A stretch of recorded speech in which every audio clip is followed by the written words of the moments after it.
Astăzi 13 iunie de Rusalii. Ne aflăm la Sărata Monteoru. Am ieșit de la piscina Duet și nu avem unde să campăm.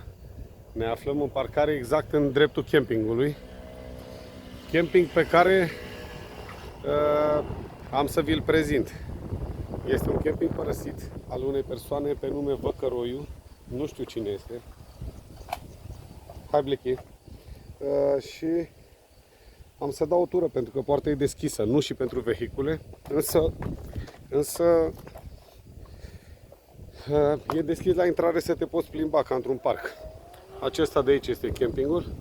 Noi am fost obligați să stăm în parcare. Situația ne-a obligat să stăm în parcare, dar o să intrăm până la recepție pentru că am văzut că au prețuri afișate, ceva de genul 35 de lei de rulotă, 5 lei de persoană.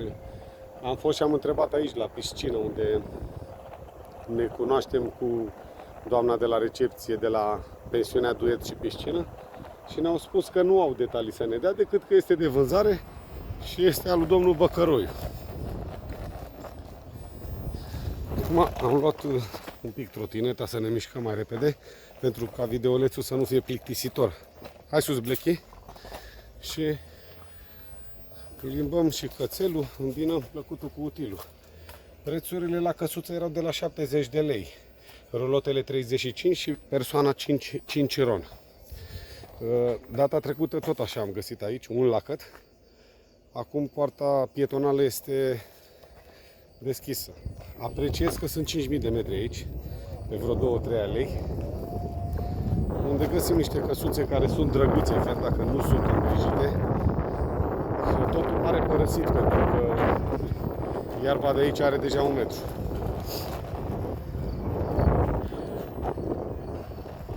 Stațiunea, credem noi, are potențial. Noi am mai fost în capăt la pensiunea Păducele și am mai stat off camping în trecut.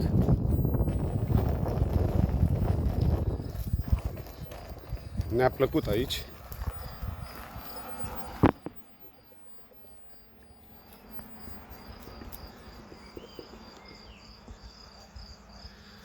Acum suntem în capătul alei, unde sunt numai căsuțe.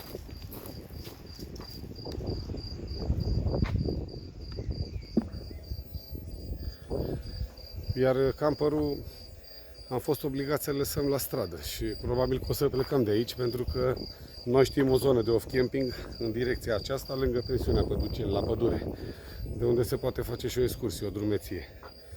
Mai sunt parcele și de corturi delimitate. În dreapta nu o să intru pentru că, nefiind ciment ca aici, n-am să pot să merg cu trotineta deloc pe acolo și din păcate hai, Blechi! Din păcate cam asta a fost. Am fi încurajat turismul cu o campare, cu poze, cu ceva postări, dar aceasta o să fie o postare seacă al unui camping părăsit, de la care nu vă pot da detalii, deși, cum spuneam, există potențial în zonă. Asta e.